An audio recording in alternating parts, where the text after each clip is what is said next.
Father McMillan, Joe, all the Kennedy family, President Obama, thank you for what you said. Speaker Pelosi, Kathleen, it's the first time I ever heard Kenny Chesney sing a cappella. It was beautiful.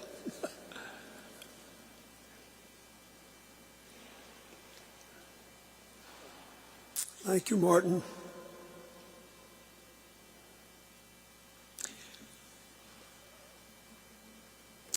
To all of you who are gathered here,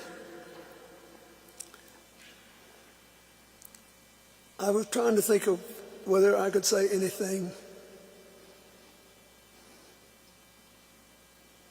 that would add to what others have said. And I doubt that I can, but I will tell you this. I thought your mother was the cat's meow. She would flirt with me in the most innocent ways.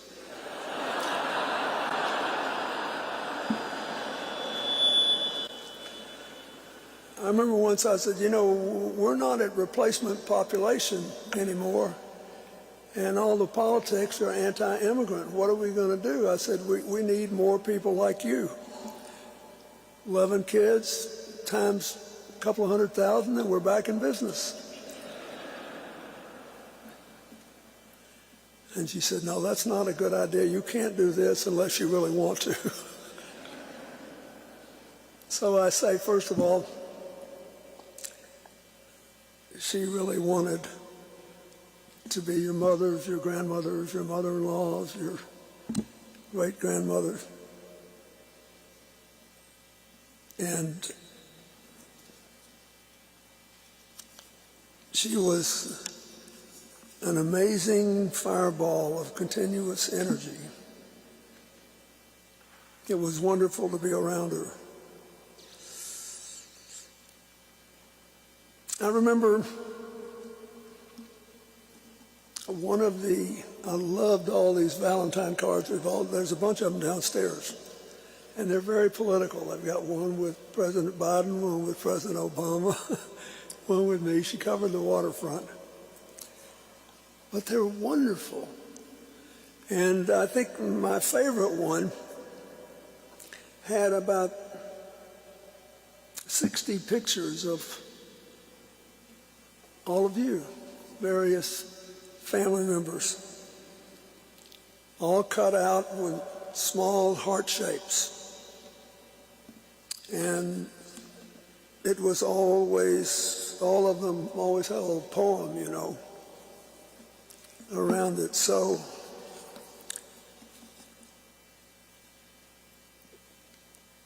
I kept looking at it and looking at it, and let's see, I've actually got a picture of it here. I asked for it, but I love the little poem. Roses are red, violets are blue. I'm surrounded by love, but there's still room for you.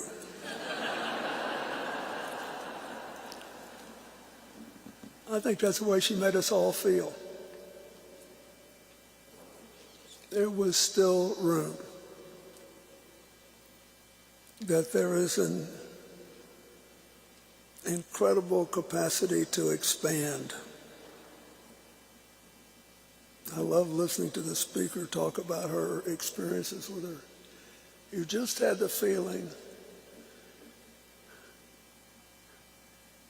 that, you know, nobody should be this upbeat, having been through everything she has. And yet she is. She is totally on the level.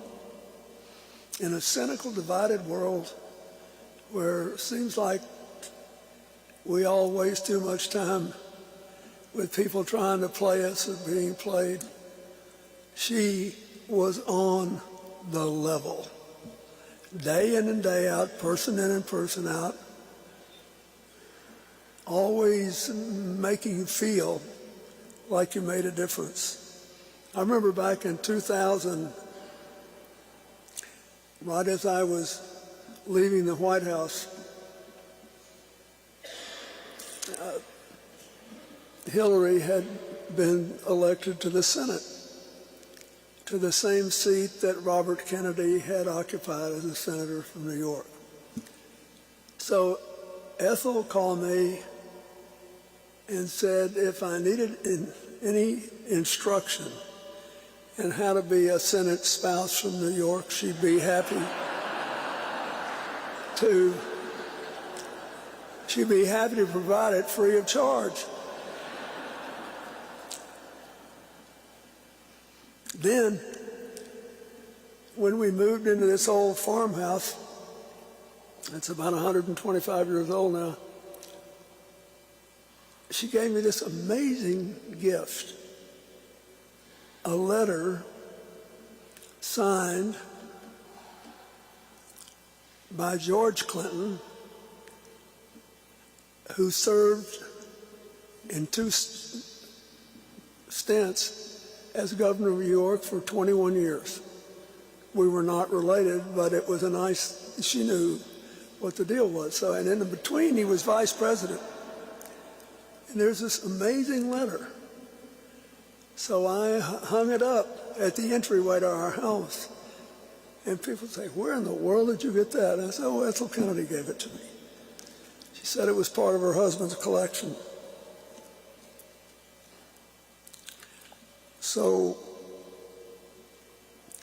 I may be the only person who actually got a training certificate in how to be a Senate spouse from New York, from Ethel Kennedy.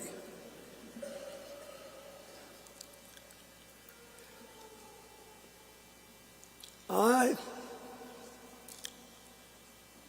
can't even begin to say how grateful I am that she lived to be 96 and that she had her energy and her brain power and her love power right through.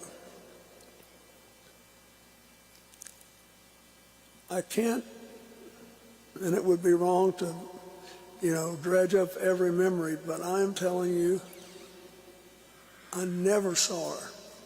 Even on sad occasions when we observed anniversaries of her husband's death, I never saw her when she didn't have her game face on, even when her heart was heavy. I think the lesson of those 96 years and all those children and all those grandchildren, all those great-grandchildren, is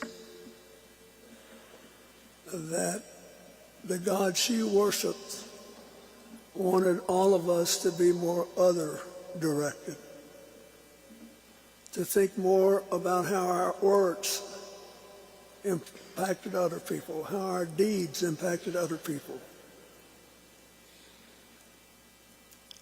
how our lives showed what we were for or against.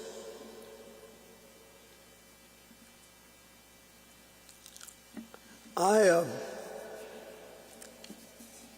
wanted to say that every time I think of her, I've thought of her ever since she passed. I think she is the embodiment of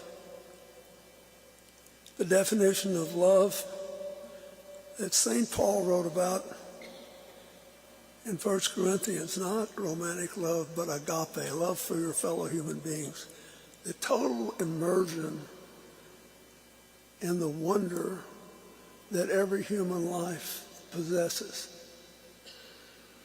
And she did it naturally, you think. But when you get hit as many times by life's blows as she did, it's a discipline. You have to decide whether you will keep your heart open or shut it down, whether you'll still keep reaching out to people or clench your fist, whether you dare trust and dare love one more time. For almost a full century, she kept giving it a try. There was always one more time. But there's still room for you. Think about how we live. Think about how we think. Think about what we say about each other, especially now in this political season. Think about Ethel. There's still room for you.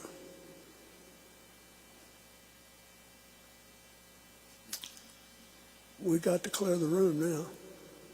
It's our job. Thank you. Thank you for being my friend. Thank you for being Hillary's friend. Thank you for caring. Thank you for the family you built and the untold families you inspired. The good Lord knows if anybody ever deserved a quality escort to the pearly gates, it's you. God bless you. Thank you.